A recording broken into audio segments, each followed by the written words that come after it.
शुरू करते हैं आज की क्लास। और सब बच्चे ध्यान से वीडियो को देखना। और क्लास शुरू करने से पहले मैं आपको थोड़ा बहुत हल्का मजाक और मस्ती में थोड़ा सा एक शेर सुना देता हूँ, ठीक है? और समझना, सोचना, अर्थ निकालना कि शायद इस शब्दों का जो माया जाल है इनके अर्थ कितने गहरे हो सकते हैं। तो शेर है, शब्द कहाँ जो तुझको टोके, शब्द कहाँ जो तुझको टोके, हाथ कहाँ जो तुझको रोके, हाथ कहाँ जो तुझको रोके, राह वही है दिशा वही है, राह वही है दिशा वही है, जिधर करे प्रस्थान, जिधर करे प्रस्थान, तेरे संघर्ष को मिले नई पहचान। तो इन्हीं शब्दों के साथ हम जो पढ़ रहे थे त्रिकोणमिति, त्रिकोणमिति के जो आज नया टॉपिक है वो है त्रिकोणमिति के अनुप्रयोग। और क्योंकि जैसे हमारी परिपाटी के हम थोड़ा बहुत अपनी भाषा में ब्लैक बोर्ड पे सब कुछ पहले से लिख के रखते हैं कि हमारा समय बच जाए, ठीक है? तो हम पढ़ेंगे आगे त्रिकोणमिति के अनुप्रयोग। और स्लाइड तैयार है, सामने आपको दिखाई दे रहा होगा त्रिकोणमिति के अनुप्रयोग, चैप्टर का नाम है। और ट्रिग्नोमेट्री का ये क्लास 10 में, कक्षा 10th में लास्ट चैप्टर है। पूरी ट्रिग्नोमेट्री के जो एप्लीकेशन मीन्स होता है अनुप्रयोग, मतलब इसका यूज, ट्रिग्नोमेट्री का यूज, उसका यूज हम कैसे करेंगे, कहाँ कहाँ करेंगे, वो हम इस चैप्टर के अंदर देखेंगे। और सबसे अच्छी बात, कक्षा 10 में इससे एक प्रश्न पक्का आएगा बोर्ड में, और वो प्रश्न आएगा 6 नंबर का एक प्रश्न आएगा। और चैप्टर का थोड़ा सा अगर मैं निचोड़ अगर आपको बताऊं तो इसमें जो है क्या है, सिर्फ दो बातें हैं जो आपको याद रखनी है, जो आपके काम आ सकती है। अरे इन्हीं दो बातों में पूरा चैप्टर खत्म है। फिर मैं कहता हूं, हमेशा कहता हूं, वैरायटी ऑफ क्वेश्चंस है, बहुत सारे तरीके हैं क्वेश्चंस के। उन क्वेश्चंस को हम करने की कोशिश करेंगे और उसके बाद आपको प्रैक्टिस करनी है। और जब प्रैक्टिस करोगे तो मैथ्स आपको अच्छे से आएगी, ठीक है? तो मैं यहां पर आपको दिख रहा होगा त्रिकोणमिति के अनुप्रयोग, एप्लीकेशन ऑफ ट्रिग्नोमेट्री, जिसमें कि मैंने कहा दो चीजें, एक है उन्नयन कोण, एंगल ऑफ एलिवेशन, जिसको इंग्लिश में बोलते हैं एंगल ऑफ एलिवेशन, और एक है अवनमन कोण, एंगल ऑफ डिप्रेशन। ये दो चीजें आपको जो है इस चैप्टर के अंदर पढ़नी है, ठीक है? अब हम इसको अलग अलग पढ़ेंगे, उन्नयन कोण, एंगल ऑफ एलिवेशन, और अवनमन कोण, एंगल ऑफ डिप्रेशन किसे कहते हैं। तो मैंने थोड़ा सा यहाँ पे स्लाइड तैयार की है, थोड़ा सा आपको रंग बिरंगी दिख रही होगी, दिख रही ना? तो दिख रहा है यहाँ पे उन्नयन कोण, एंगल ऑफ एलिवेशन। अब देखिए यहां पे ध्यान से देखना सब लोग, यहां पे ये तुम्हारी आंख है, ये तुम्हारी आंख है, यहां से तुम देखोगे, यहां से तुम देखोगे, ये तुम्हारी आंख है। और यहां से तुम देखोगे, माना ये कोई पहाड़ है, देखो पहाड़ का कोई पीक पॉइंट होगा, ये कोई पीक पॉइंट है पहाड़ का, दूसरा पहाड़ मैंने इसके पीछे बना रखा है। मुझे माना कि सामने वाले पहाड़ की ऊंचाई ज्ञात रखनी है। तो हम पहाड़ को जब देखेंगे तो इस तरीके से, ये देखो लाइन खींचे मैंने, इस ऊंचाई को देख रहे हैं, हमारी आंख यहां से इसको देख रही है, और इस ऊंचाई वाले जो पीक पॉइंट है, सबसे ऊंचा पॉइंट है पहाड़ का, ऊंचाई वाला बिंदु, उसको अगर आंख से देखेंगे, एक रेखा खींचेंगे, जिस रेखा को हम बोलते हैं दृष्टि रेखा। क्या बोलते हैं? दृष्टि रेखा, ठीक है? उसके बाद देखो, क्योंकि यहाँ पे तो हम खड़े हैं, यहां से हम उस पहाड़ की चोटी को देख रहे हैं, तो यहां से हमने जो एक रेखा खींची, इन दो रेखाओं के बीच में एक कोण बन रहा है। देखो ये कोण दिख रहा है आपको बनते हुए, ये कोण बन रहा है, इस कोण को बोलते हैं उन्नयन कोण, ठीक है? यह है उन्नयन कोण, जो यहां पर इस तरीके से बन रहा है, ठीक है। उन्नयन कोण हमेशा हम जैसे खड़े हैं, यहां से जब हम किसी पहाड़ की चोटी या कोई मीनार हो, कोई टावर हो, उसकी चोटी को देखते हैं, उस कोण को बोलते हैं उन्नयन कोण, एंगल ऑफ एलिवेशन। मतलब किसी चोटी को, किसी मीनार को, किसी बिल्डिंग के उच्च पीक पॉइंट को, उनको देखना, उसको कहते हैं उन्नयन कोण। कहां से? यहां से, अपनी आंख से, अगर आप इस तरीके से देखते हैं, ठीक है। इतना समझ में आ गया होगा। तो पहला जो कोण है, इसमें ध्यान से देखना, सब बच्चे इसको मनन करना, ठीक है। उसके बाद आता है एक दूसरा होता है, जो दूसरा है आपका, वो है एंगल ऑफ डिप्रेशन, अवनमन कोण। लिख रखा है एंगल ऑफ डिप्रेशन इंग्लिश में और अवनमन कोण हिंदी में।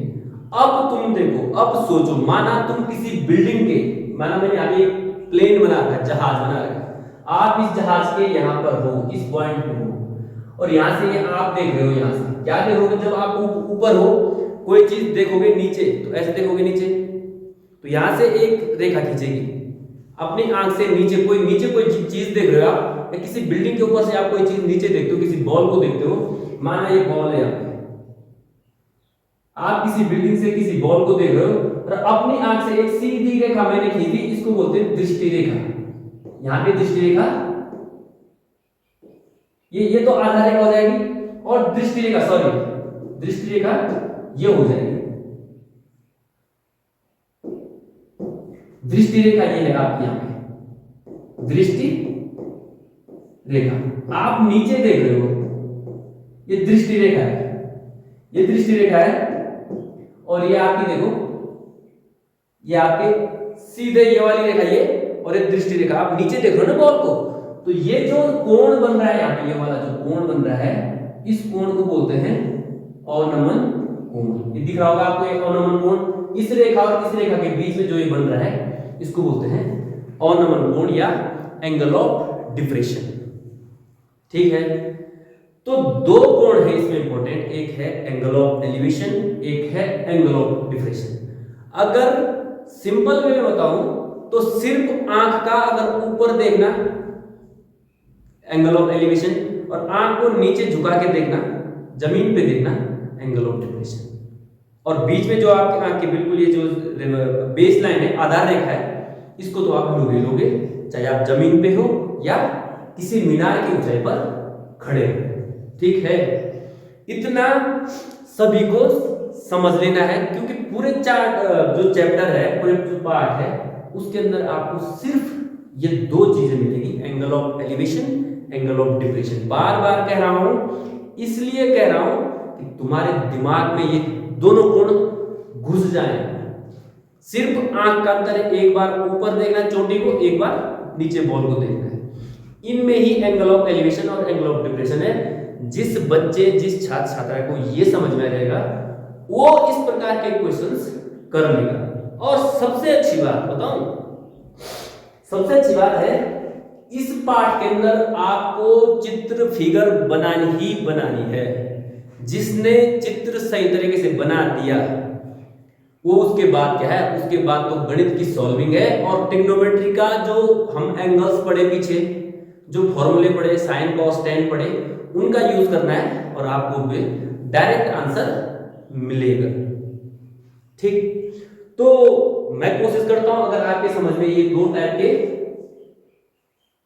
एंगल्स आ गए, कोण आ गए समझ में, तो मैं आपको एक दोनों टाइप के क्वेश्चन कराता हूं, एक elevation based, angle of elevation के आधार पर, और एक एंगल ऑफ डिप्रेशन, अवनमन कोण के आधार पर, दोनों टाइप के क्वेश्चन करा देता हूं। देखो यहां पे देखो, कोण क्वेश्चन लिखा है, क्वेश्चन सामने आपको स्क्रीन पर दिख रहा होगा।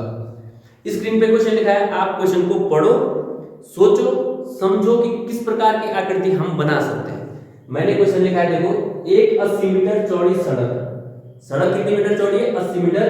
दोनों ओर आमने सामने समान लंबाई वाले दो खंभे लगे हैं, दो खंभे लगा के समान लंबाई के, 80 मीटर चौड़ी सड़क है, सड़क के दोनों ओर दो खंभे लगाए हुए हैं। इन दोनों खंभों के बीच सड़क के एक बिंदु से खंभों के शिखर से उन्नयन कोण उड़ रहा है। उन्नयन मतलब जो बिंदु है सड़क के बीचों बीच, उससे ऊपर देख रहा है दोनों खंभों को। तो वो कितना कितना है क्रमशः 60 अंश और 30 अंश है।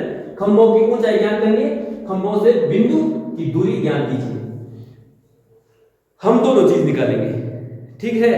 तो देखो इसको हल करने की कोशिश करूंगा। स्क्रीन से थोड़ा आगे बढ़ते हैं, एक पेज आगे।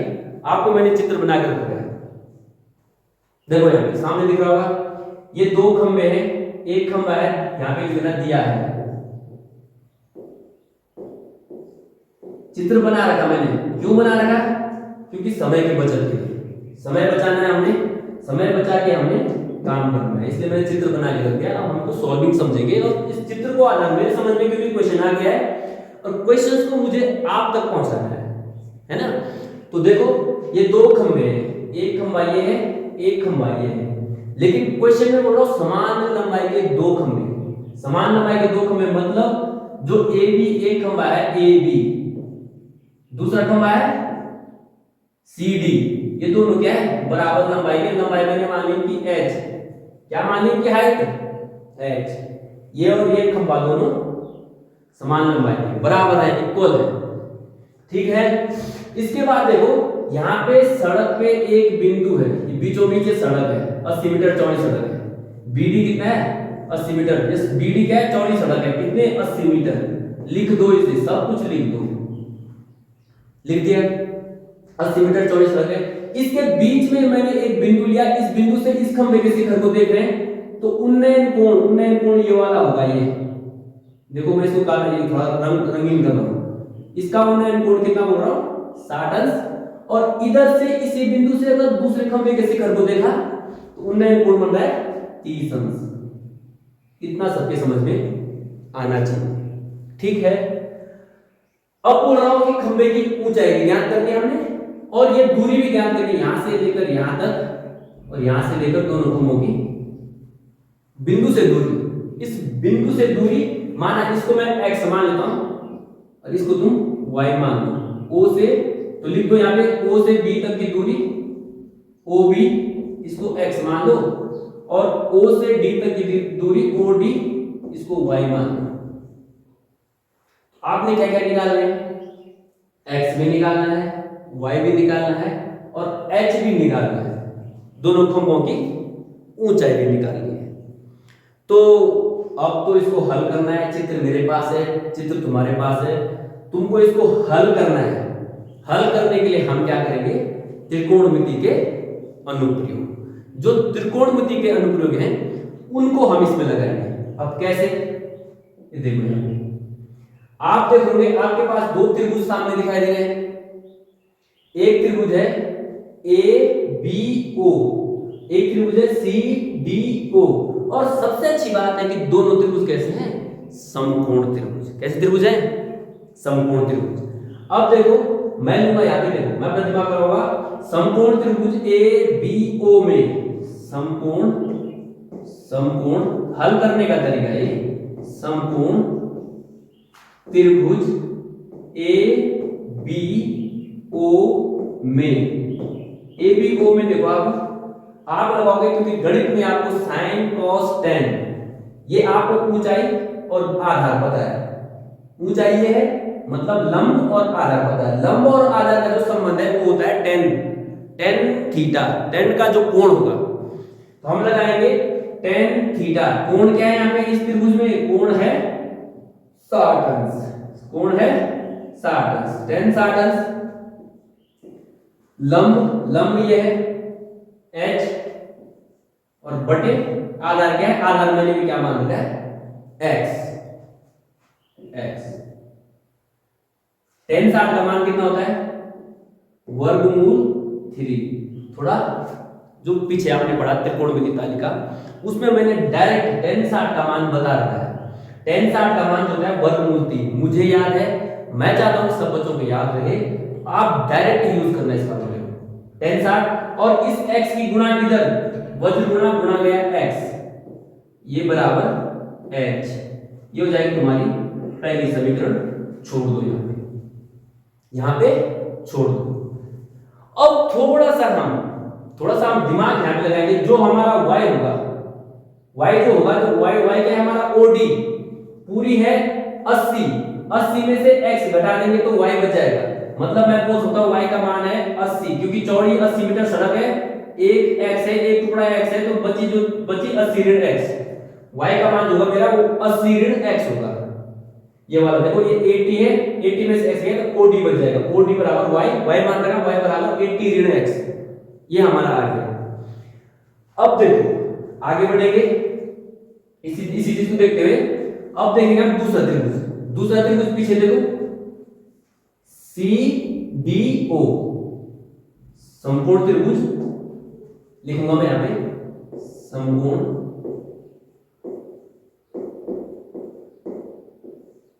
त्रिभुज CDO में। यहां पे भी मुझे पता है, देखो इसमें क्या है, इसमें मुझे क्या पता है, इसमें मुझे इसका लंब पता है और आधार पता है h/y। तो यहां भी tan थीटा लगा दूंगा। tan थीटा क्या है, tan कोण क्या था 30 अंश h/y। h y है, tan 30 का मान होगा, tan 30 का डायरेक्ट मान है, पीछे पढ़ा होगा आपने 1/√3 बराबर h/y।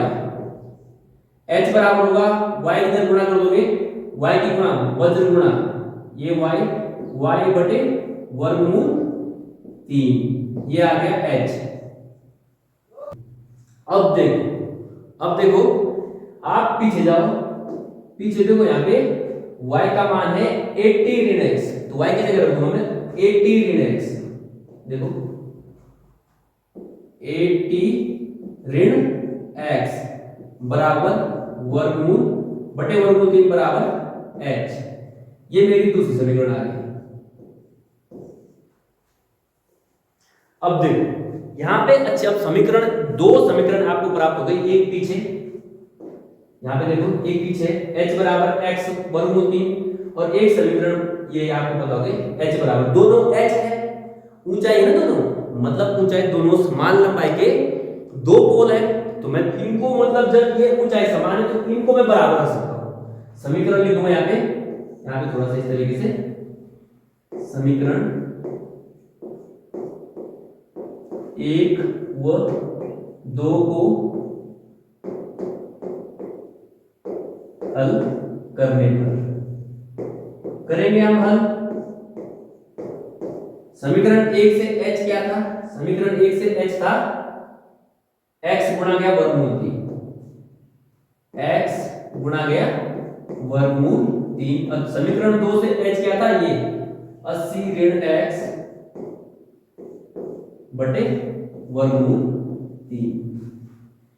ये समीकरण बन गई आपके पास। अब इस इक्वेशन को सॉल्व कर दो। इस इक्वेशन को सॉल्व करोगे तो वर्गमूल 3 की इधर गुणा हो जाएगी, x गुणा गया वर्गमूल 3 गुणा गया वर्गमूल 3 होता है, याद रखना, वर्गमूल 3 गुणा गया वर्गमूल 3, √3 into √3 3 3 3 9, √9 9 √3 इस प्रकार से। और ये बन गया यहाँ पे 80 ऋण x, ऋण का x इधर ले जाओ, ये बन जाएगा 3x प्लस x बराबर 80, 3x प्लस x 4x बराबर 80, 4 से काट दूंगा 4 20, x कितना आ गया 20, x 20 आ गया। तो h आप पहली समीकरण तो पहली समीकरण में h बराबर x √3, तो h आ जाएगा तुम्हारा, देखो h बराबर x √3 20 x गुणा गया √3 इंटू √3, ये h आ गया। देखो x का मान भी पता लग गया, h का मान मतलब जो हाइट है आप √3 का मान रख सकते हो, √3 का मान है, √3 मान में आ गया, √3 का मान जो होता है वो होता है 1.732। अगर आप मान रखोगे 20 से मल्टीप्लाई कर देना आंसर होगा, लेकिन आप यहां पे भी छोड़ सकते हैं, आप यहां पे भी छोड़ सकते हैं, या √3 का मान यहां पे रख दो, 20 से मल्टीप्लाई कर दो, ये आप पे डिपेंड करता है।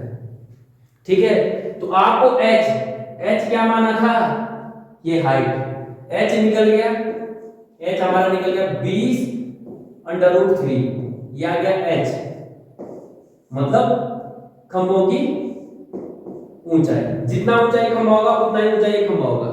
और x मेरा 20 आ गया, x देखो x कितना है x मेरा कितना है 20। तो बिंदु से दूरी, बिंदु से पहले खंभे की दूरी होगी 20, 20, तो इतनी इसकी y कितना होगा, क्योंकि टोटल तो 80 मीटर चौड़ी है, 20 इधर है, इधर बच जाएगा 60 मीटर इधर से इधर है। मतलब एक खंभे से बिंदु 60 मीटर दूर है बीच में सड़क, और दूसरे खंभे से जो दूसरी साइड है उससे बिंदु 20 मीटर दूर है। तो इस प्रकार से तुम मतलब निकाल सकते हो x का मान लग गया 20 और वो y जो माना था y का मान आएगा 80 में से 80 ऋण 20 60 मीटर दूर मीटर में। तो ये सब क्या आ गया तुम्हारा आंसर। तो ये था क्वेश्चन एंगल ऑफ एलिवेशन, मतलब उन्नयन कोण पे आधारित क्वेश्चन था ये। और इसको पहला, क्योंकि दो चीजें हैं, angle of elevation, angle of depression, बार बार कह रहा हूं, इन्हीं दो पे आधारित क्वेश्चन जो है 6 नंबर में आता है। मेन चीज क्या है इसमें, मेन है फिगर बनाना। जिसके समझ में क्वेश्चन आ गया, जिसने क्वेश्चन का चित्र सही तरीके से बना दिया, मैं कहता हूं कि वो तो फिर बाद में तो सॉल्विंग है, समीकरणों को सॉल्व करना है, गणित की कैलकुलेशन लगानी है, मैथ्स की कैलकुलेशन लगानी है, आपको आंसर मिलेगा, जरूर मिलेगा, ठीक है। क्योंकि ये पूरी जो ट्रिग्नोमेट्री या पूरी गणित डिपेंड बार बार हर टॉपिक में, हर वीडियो में मैं कहता हूं प्रैक्टिस मेक्स मैन परफेक्ट। क्योंकि करत करत अभ्यासते जड़मति होते सुजान, रसरी रावत जातते सिल पर पड़त निशान। अभ्यास करने से क्या होता है, पत्थर पर भी निशान पड़ जाता है। ये कहानी आपने पहले पढ़ी होगी, है ना, हिंदी में एक कहानी है, उसको आप पढ़ लेना कि अभ्यास करने से क्या हो जाता है, क्या क्या हो जाता है। तो मेन जो उद्देश्य है, आप अभ्यास पर अपने आप को फोकस करो, ठीक है। तो पहला जो टाइप का क्वेश्चन है एंगल ऑफ एलिवेशन, उसके आधार पर मैंने आपको फर्स्ट टाइप का क्वेश्चन करा दिया। अब हम दूसरे टाइप का क्वेश्चन देखेंगे। दूसरे टाइप का क्वेश्चन है जो देखेंगे, आपके पास मैंने क्वेश्चन लिखा है पहले से, देखो, और साथ में फिगर भी बना दिए। अच्छी बात ये इसमें फिगर भी बना दिए। एक बहुमंजिल भवन के शिखर से देखने पर, ये बहुमंजिल भवन है, ये बहुमंजिल भवन के शिखर, शिखर ये है इसका, ये बहुमंजिल भवन है, इसका शिखर ये है, से देखने पर एक 8 मीटर ऊंचे भवन, दूसरा भवन ये है 8 मीटर है, देखो दूसरा भवन ये है जो 8 मीटर ऊंचा है। इससे हम नीचे देख रहे हैं छोटे वाले भवन को, बड़े भवन से छोटे वाले भवन, जो हम भवन है, भवन को हमने लाइन हाइट दिखा रखी उनकी सिर्फ। याद रखना, हम यहाँ पूरे भवन का या पूरी बिल्डिंग का चित्र नहीं बनाएंगे, या हम कोई मीनार बोल रहे हैं या कोई टावर बनाए तो वहां टावर का चित्र नहीं मिलेगा आपको इन लाइनों से दर्शाना है, इस प्रकार की रेखाओं से दर्शाना है। जैसे कि ये भवन, ऊंचा भवन है, बहुत ऊंचा भवन है, छोटा वाला भवन है, दूसरा जो हाउस है वो छोटा वाला है, ये बड़ा वाला हाउस है। तो इसके टॉप से, शिखर से नीचे देख रहा है, ये देखो आधार रेखा है, ये दृष्टि रेखा है, देख रहा है। तो ये पहला जो शिखर पे कोण बन रहा है, इसके शिखर पे बन रहा है, वो देखो शिखर के, भवन के शिखर और तल, शिखर ये इसका और तल ये इसका, जो ऑर्नमेंट कोण बन रहा है, एक तो बन रहा है 45, ये 45 का बन रहा है, और एक बन रहा है 30 का। भवन कोण क्रमशः 30 और 45 अंश से बहुमंजिल भवन की ऊंचाई, एक तो आपने इसकी ऊंचाई निकाली है, ये हाइट, और दो भवनों के बीच की दूरी मैंने x मान रखी है, ये निकालना है आपने। देखो ऑर्नमेंट कोण एक तो बन रहा है 30 और एक बन रहा है ये वाला, ये है 45, ये 45 मैं लिख नहीं पा रहा यहाँ पे, ये 45 यहां लिखता हूं, 45 अंश ये वाला। तो ये 30 है, देखो अल्टरनेट एंगल, एकांतर कोण, ये भी 30 होगा, z इस टाइप में देखो, ये अलग बना रहा हूं, ये और ये कोण बराबर होते हैं। ज्योमेट्री में पढ़ा होगा आपने, ज्योमेट्री में पढ़ा है, दो समांतर रेखा, ये दो समांतर रेखा है, देखो ये और ये रेखा समांतर है, इनके बीच के ये वाला कोण इसके बराबर होगा, ये 45 है, ये देखो, ये मैं थोड़ा सा काला सफेद कर रहा हूं, ये देखो ये वाला जो दूसरा ऑर्नमेंट कोण ऊपर बन रहा है, जो नीचे दिख रहा है, इसके तल पे ये 45 है, तो ये भी कितना होगा, 45 होगा। बस इतना समझना है आपको। जिसके समझ में इतना आ गया, जिसने इस चित्र को समझ लिया, उसके बाद अब क्या है, अब तो एक कोण, एक त्रिभुज तुमको दिखाई दे रहा होगा, ये पी बी ए या ए बी पी, ये यहाँ पे क्योंकि आपको पता है समकोण त्रिभुज ही बनता है 90 अंश का है, एक त्रिभुज बन रहा है यहाँ पर देखो समकोण त्रिभुज, समकोण त्रिभुज ए बी पी में, देखो समकोण त्रिभुज ए बी पी में, देखो ये यहाँ पे आधार है, कोण ये है 45, ये क्या है ऊंचाई है, तो क्या लगाएंगे आधार और लंब, लंब और आधार का हमेशा जो संबंध है वो tan थीटा का होता है, तो सीधे हम लगा सकते हैं tan 45, थीटा क्या है, कोण क्या है वहां पे 45, क्या है लंब बटे आधार, लंब क्या मान रखा था h, आधार क्या है x, मुझे याद है क्योंकि मैंने चित्र से, कहां से चित्र से, चित्र में देख के मैंने ये निकाल दिया, यहां से देखो tan 45, मुझे ये भी मान याद है 1 बराबर h अपॉन x, मतलब अगर वज्र गुणा करूंगा x बराबर h, x और h दोनों क्या होंगे बराबर, पहली समीकरण, पहले त्रिभुज से पहली समीकरण, ठीक है।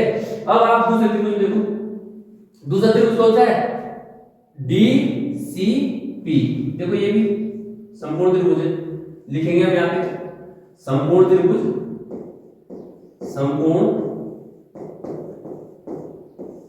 त्रिभुज DCP में, DCP में यहां पे वही tan, कोण कितना है 30 अंश, 30 अंश बराबर, अब यहां पे देखो, यहां पे देखो,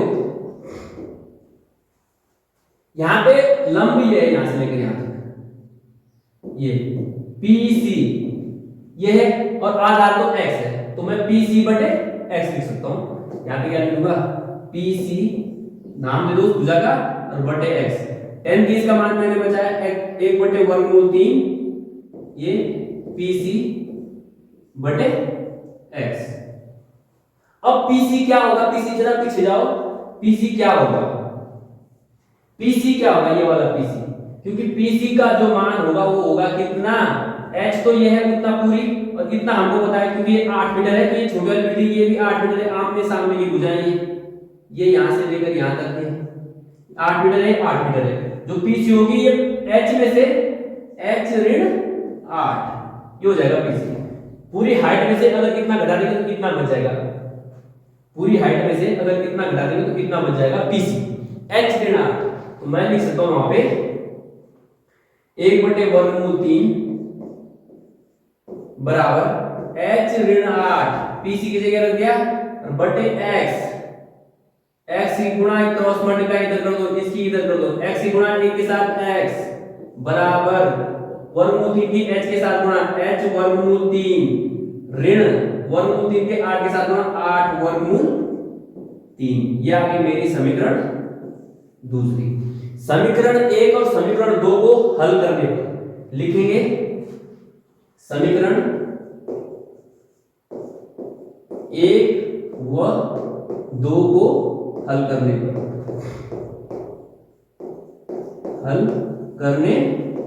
हल करेंगे तो आपको पता है पहली समीकरण थी h बराबर x,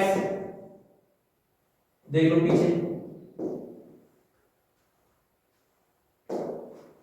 h बराबर x, ये देखो पहली समीकरण x वर h बराबर है, और दूसरी समीकरण ये x बराबर, दूसरी समीकरण है x बराबर h वर्गमूल 3 ऋण 8 गुणा गया वर्गमूल 3, तो मतलब मैं x की जगह h रख सकता हूं क्योंकि दोनों बराबर हैं, h बराबर h वर्गमूल 3 ऋण 8 वर्गमूल 3, इस समीकरण में देखो, इसको सॉल्व करो आपके पास आंसर होगा h, इस h को उधर ले जाओ, ऋण का इधर लाया ऋण 8 वर्गमूल 3 इधर लाया धन में, ये h यहां पे है वर्गमूल 3 और ये इधर h ऋण में ले गया, h इधर आ गया, h यहां से कॉमन लिया, ये बच गया वर्गमूल 3 ऋण 1 और ये बच गया 8 वर्गमूल 3, h आ गया, h का मान निकालोगे h, ये पूरा बटे में चल जाएगा 8 वर्गमूल 3 बटा वर्गमूल 3 ऋण 1,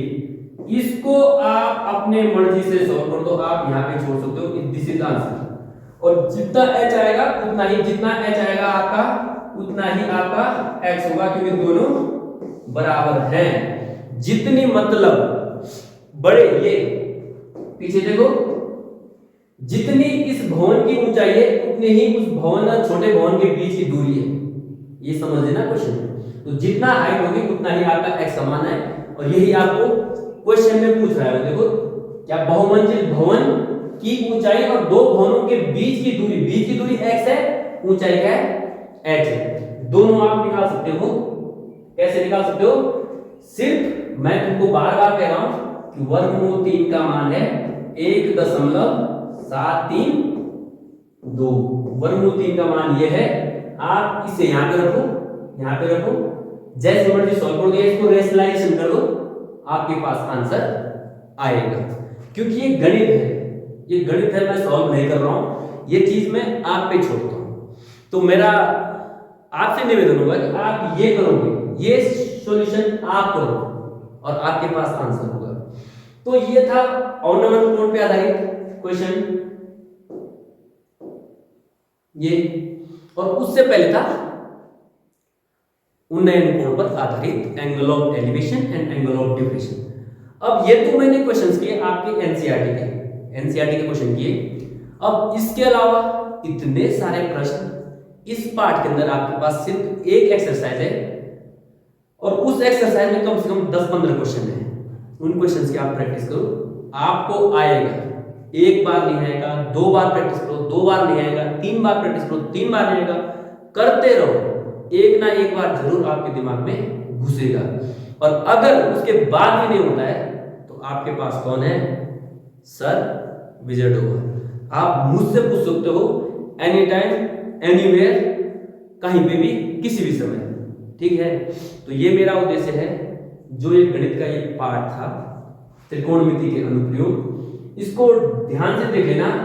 वैरायटी ऑफ क्वेश्चंस बहुत सारे बन सकते हैं, टावर से बन सकते हैं, मीनार से बन सकते हैं, भवनों से बन सकते हैं, आसमान में उड़ते हुए जहाज से बन सकते हैं, या पर्वतों से बन सकते हैं, पर्वतों की ऊंचाई, किसी भी तरीके से आपसे वो क्वेश्चन पूछ सकता है, बशर्ते आप लोगों को तैयार रहना है कि मुझे इस क्वेश्चंस का तोड़, मैं किस प्रकार इसको सॉल्व करूं, और दिमाग में सिर्फ आपके 2 चीजें आपके याद होनी चाहिए, angle of elevation and angle of depression. तो ये था इस चैप्टर का निचोड़, एप्लीकेशन ऑफ ट्रिग्नोमेट्री, त्रिकोणमिति के अनुप्रयोग। यहां पर हो जाती है एनसीईआरटी त्रिकोणमिति के अनुप्रयोग पार्ट एंड। अब मेरा आप सभी से रिक्वेस्ट रहेगा, एक बार मैं यहां पे आपको पढ़ा लेता हूं, और उसके बाद जो ये वीडियो हम जो कंटेंट बना रहे हैं ये आप लोगों के लिए, आप लोग इसे देखो, इसके नोट्स बनाओ, और अगर क्वेश्चंस प्रैक्टिस करो, अटकोगे भटकोगे तो आप मुझसे कांटेक्ट कर सकते हो और मेरी हेल्प ले सकते हो।